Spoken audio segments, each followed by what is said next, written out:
Baik, selamat pagi, sore, atau malam. Pada kali ini kita akan membahas ya, melanjutkan kuliah kita yang kemarin, yaitu sekarang kita masuk ke bagian pengereman dari motor DC. Nah, jadi prinsip pengereman motor DC itu adalah membutuhkan proses penghentian putaran yang cepat. Proses penghentian putaran ini disebut juga dengan pengereman ya. Jadi jika kita memerlukan sama ya kayak seperti kalian naik sepeda motor. Nah, yang namanya kalian sepeda motor itu jika tidak digas lagi kan dia pasti akan berhenti ya. Tapi kan lama. Nah, jika ada keadaan emergensi atau segala macam, nah kalian perlu memencet rem. Nah, sehingga sepeda motor kalian itu bisa berhenti dengan cepat.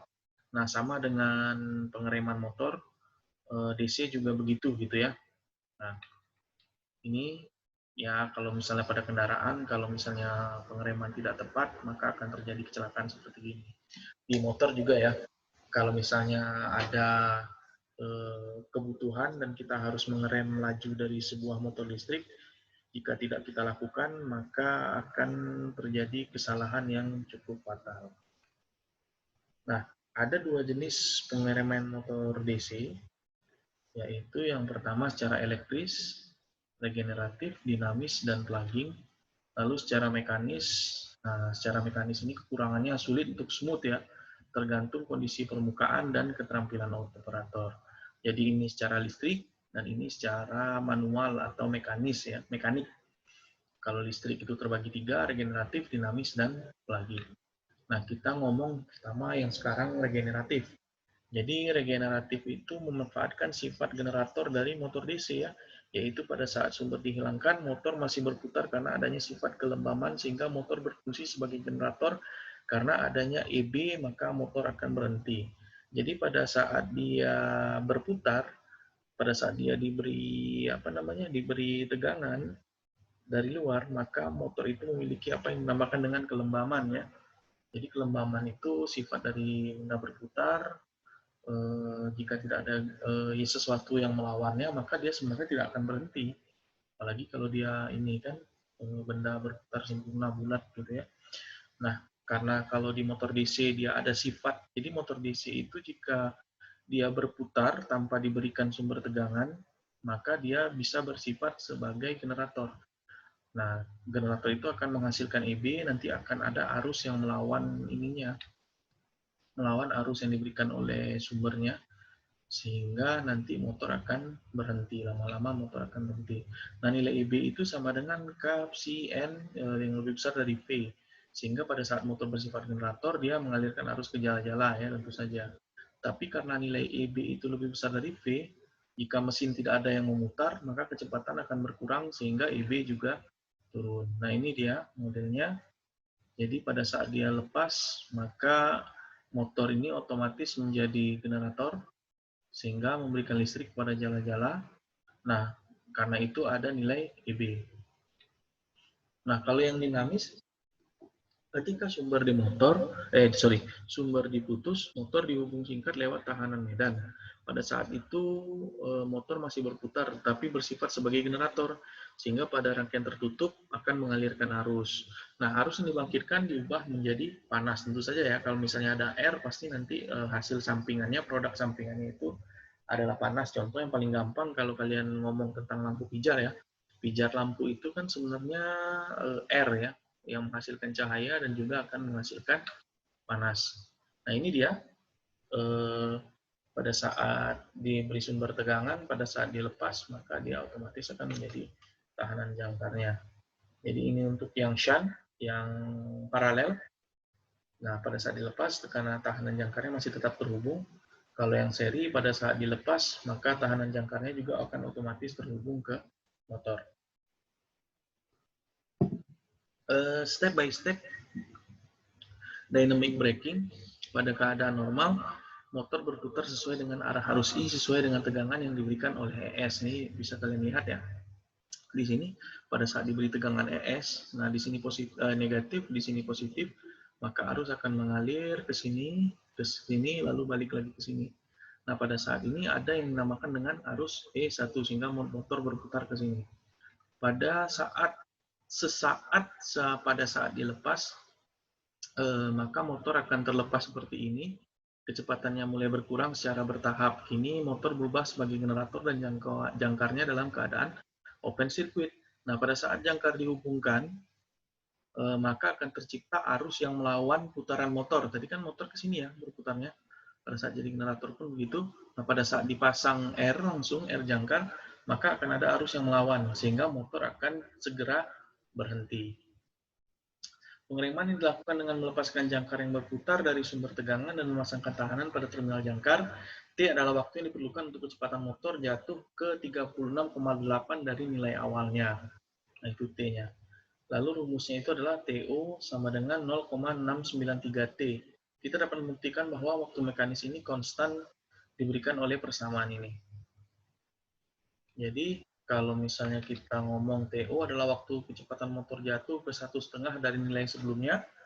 Nah, kalau J itu momen inersia dari bagian yang berputar yang disebut poros motor, kilogram kali meter. N1 itu laju awal pengereman motor saat mulai. P1 adalah awalnya daya yang dikirim oleh motor ke pengereman resistor. Ini adalah konstanta, dan ini juga konstanta ya. Nah, jadi pengereman dinamis ini didasarkan pada asumsi bahwa efek pengereman sepenuhnya karena energi pengereman yang didisipasi di resistor. Karena ada resistor tadi, maka ada energi pengereman ya. Nah, secara umum motor dikenakan tambahan akibat torsi pengereman angin dan gesekan juga. Jadi bukan hanya karena ada I yang melawan tadi di sana ya. Ada juga yang dikarenakan gesekan yang kemarin sikat arang dan komutator dan juga tahanan angin. Sehingga waktu pengereman akan lebih kecil dari yang diberikan oleh rumus yang tadi itu. Nah, kenapa? Makanya kalau diberikan gitu, pengereman juga terbantu oleh gesekan dan tahanan angin. Lalu, jika menggunakan plugging, menggunakan prinsip pengembalian arah putaran yaitu dengan membalik arah arus. Nah, membalik arah arus flux magnet. Jadi kalau misalnya awalnya seperti ini, lalu tiba-tiba dia seperti ini misalnya. Lalu tiba-tiba dia dibalik, sehingga motor akan terjadi pengereman. Jadi contoh ini, step by step lagi. Motor dalam keadaan normal, arah gerak motor sesuai dengan I1. Jadi ini motor dalam keadaan normal, arah lainnya berputar sesuai dengan I1. Lalu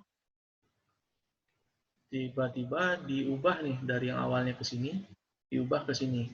Nah, hambatan R diperlukan untuk membatasi tegangan ES agar tidak terjadi kerusakan karena arus I yang terlalu besar. Jadi ini juga diperlukan ya, sehingga arus I2 ini tidak terlalu besar, sehingga tidak merusak motor. Nah, terminal jangkar diberi sumber tegangan yang terbalik yang menyebabkan arah arus I2 berlawanan dengan arah putaran awal. Jadi kalau tadi di sini, waktu ini tuh dia ke bawah sini kan I1-nya sehingga dia berputar ke sini.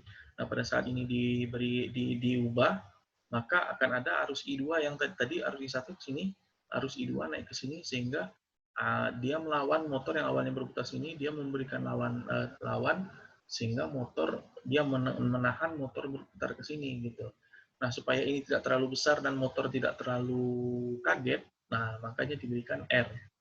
Sehingga nilai I2 itu tuh dia tidak lebih besar dari I1. Nah, itu kalau dia lebih besar dari I1, bukannya motor ini ngerem, tapi malah membalik arah putaran. Nah, tapi itu berbahaya bagi motornya sendiri ya. Nah, pengereman dilakukan dengan membalik polaritas pada arus angker, itu yang namanya pengereman plugging. Di bawah kondisi motor normal, angker arus per 1 diberikan oleh persamaan ini ya. Di mana R0 adalah resistansi armatur jika kita tiba-tiba membalik terminal sumber. Tegangan itu yang bekerja pada sirkuit angker menjadi ini, yang disebut dengan counter GGL ya. Jadi itu yang mengcounter motor sehingga angker tidak lagi bertegangan dengan apa-apa, tapi sebenarnya menambah tegangan supply di ES-nya. Nah, kerugian dari pengereman plugging adalah akan menghasilkan arus balik tadi, yang I2 tadi yang sangat besar, yang mungkin 50 kali lebih besar daripada beban penuh arus I. Nah, ini berbahaya ya. Arus ini akan memulai suatu busur sekitar komutator yang menghancurkan segmen, kuas, dan pendukung-pendukung lainnya, bahkan sebelum pemutus sirkuit bisa terbuka. Jadi kan sebenarnya motor itu kadang ada pengaman semacam CB ya. Nah, karena ada I-nya yang sangat besar, 50 kali lebih besar, bahkan si B pun belum sempat terbuka, arus ini akan merusak motor. Nah, makanya diperlukan tadi R tadi di sana. R yang membatasi arus dari I2. Keuntungan di balik kerugian yang tadi sudah saya sebutkan, keuntungan pengereman plugging adalah motor dapat berhenti lebih cepat, walaupun sedikit riski ya, atau berbahaya. Oke. Ini perbandingan efisiensi ya.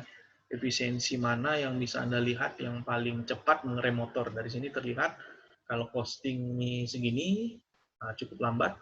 Dynamic braking ya menengah lah. Plugging yang paling cepat. Tapi risiko yang paling besar itu juga adalah yang plugging. Yang tadi sudah kita ceritakan. Ini time ya, time. Oke.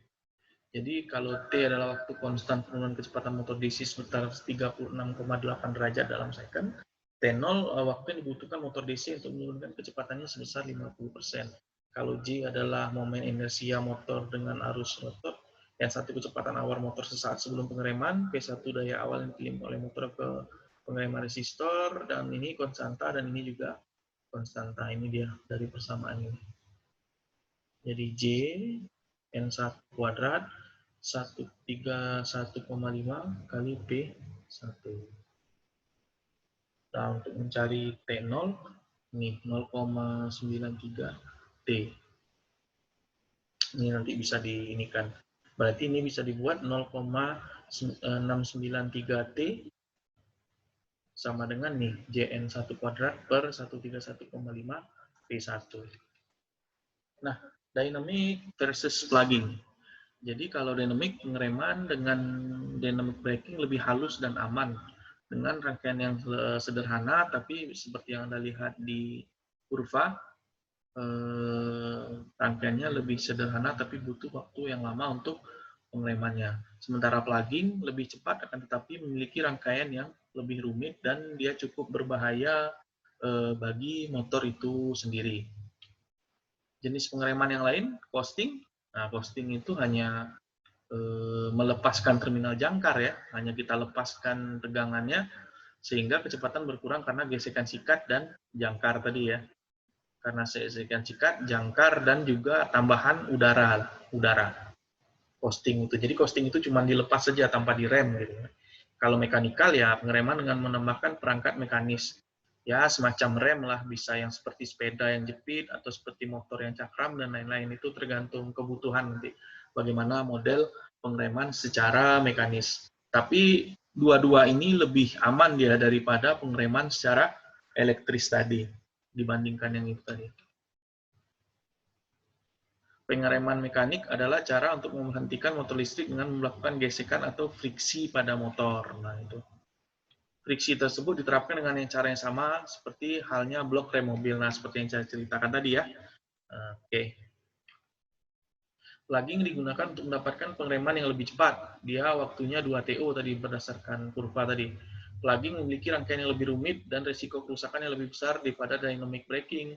Coasting jarang digunakan karena memerlukan waktu yang sangat lama untuk berhenti. Coasting itu ibarat ini, mirip seperti kalian ini ya.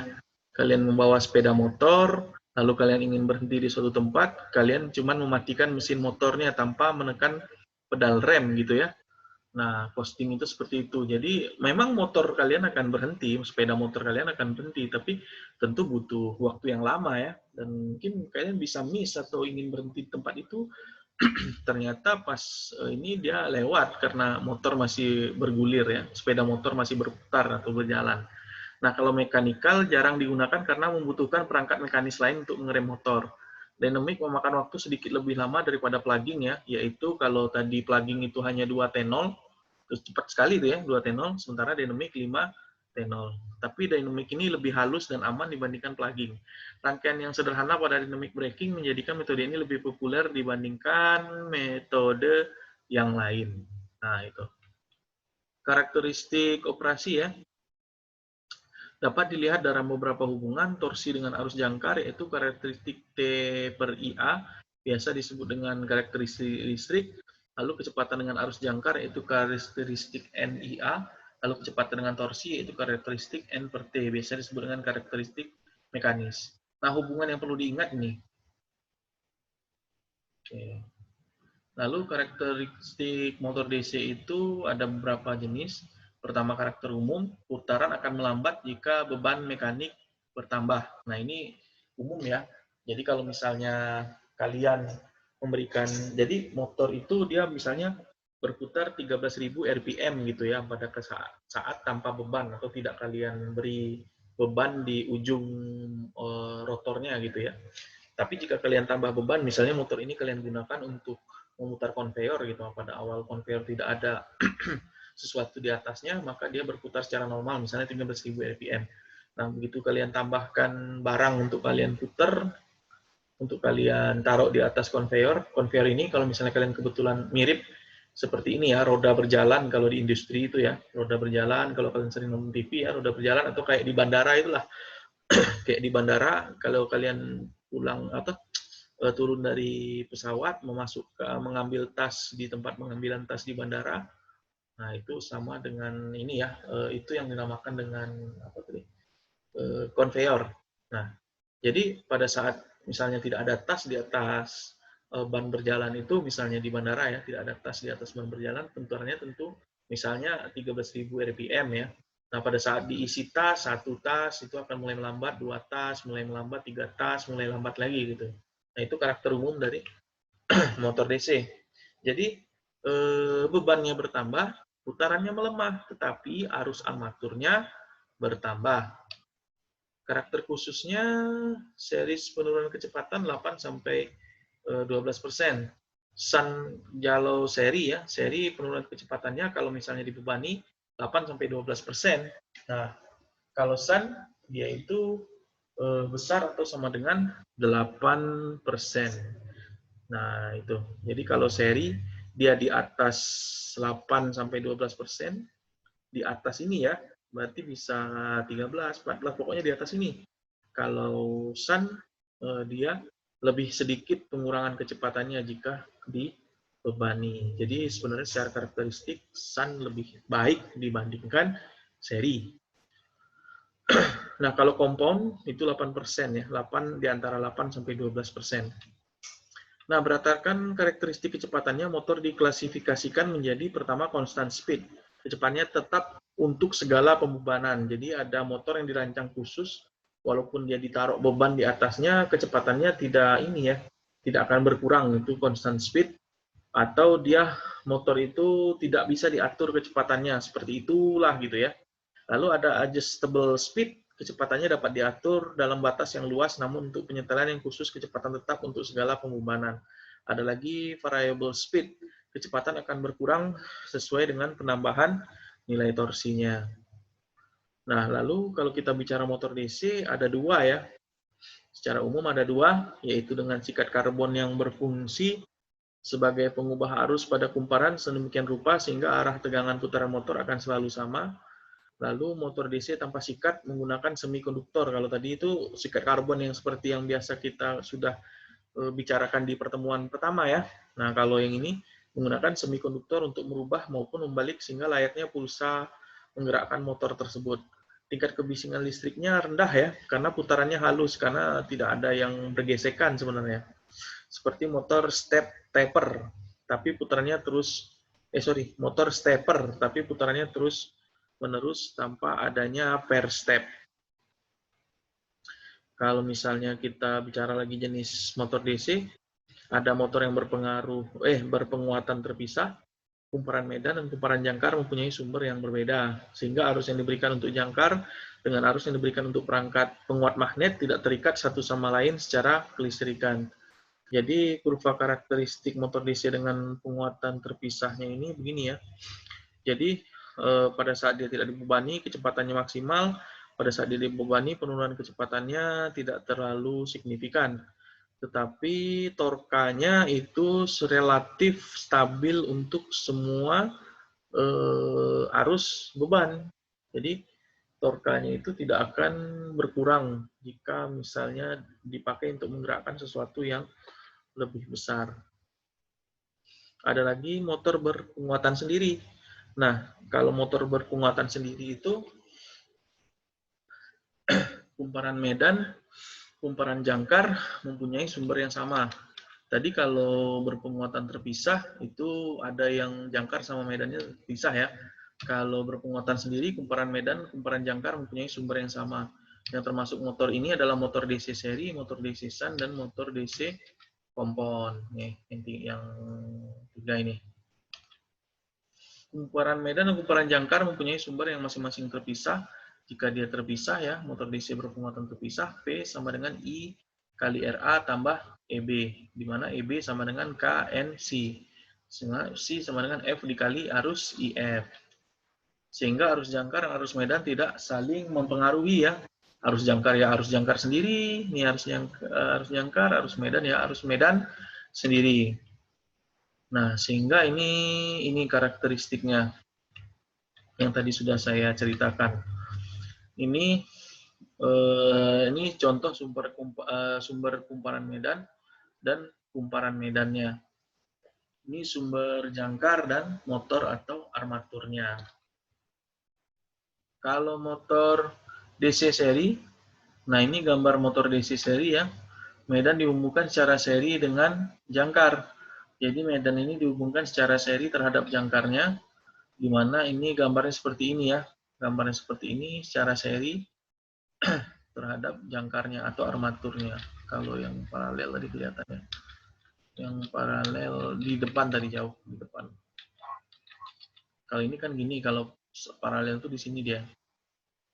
Nah, perhitungan pada motor DC seri IA sama dengan IL ya.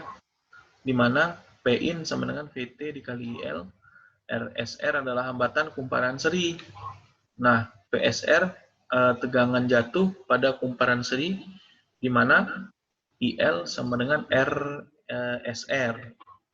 Lalu PA sama dengan EA dikali IA, EA sama dengan VT dikali IA RSR dikurang IA RSR dikurang PS. Sehingga VCU totalnya adalah ini.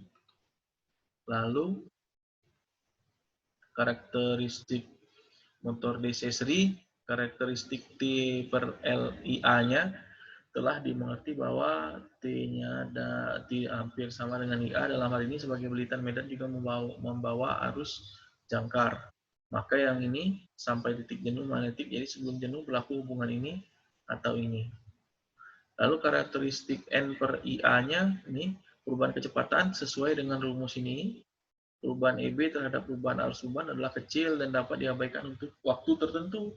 Jika ia bertambah, maka ininya juga bertambah atau ininya.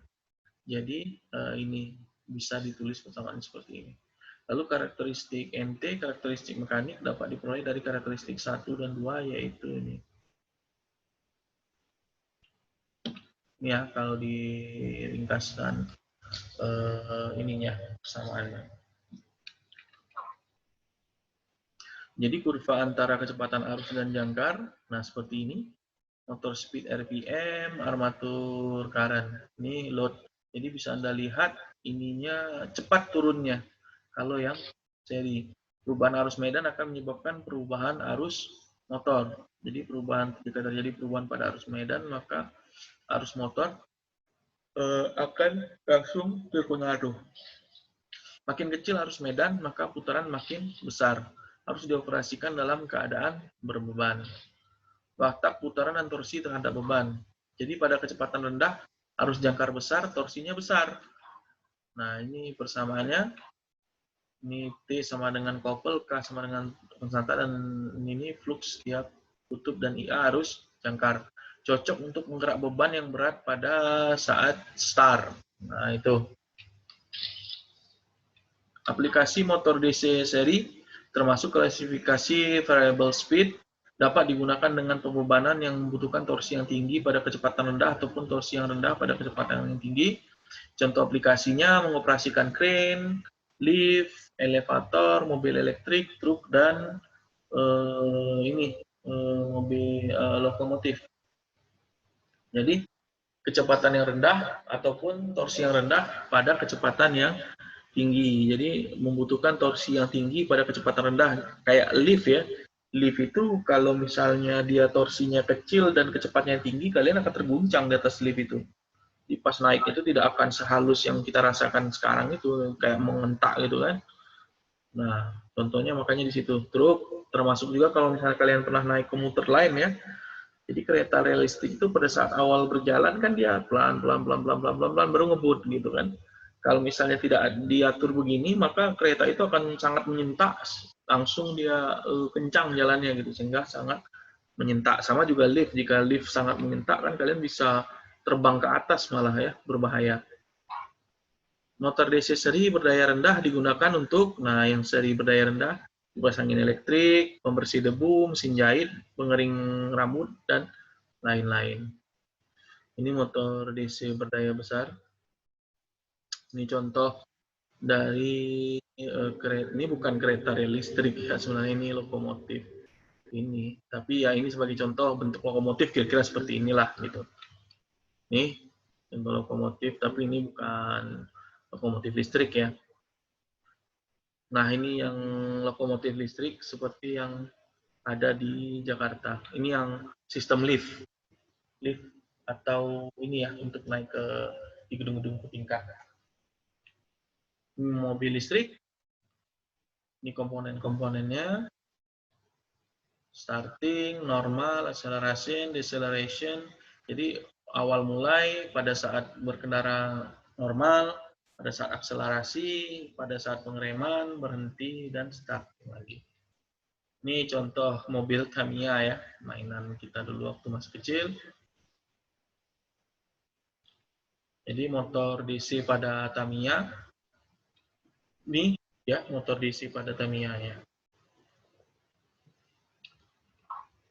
Motor, nah mungkin sampai di sini dulu ya untuk motor DC Sun. Kita bahas pada pertemuan selanjutnya. Terima kasih atas perhatiannya. Selamat pagi, siang, sore, atau malam. Assalamualaikum warahmatullahi wabarakatuh.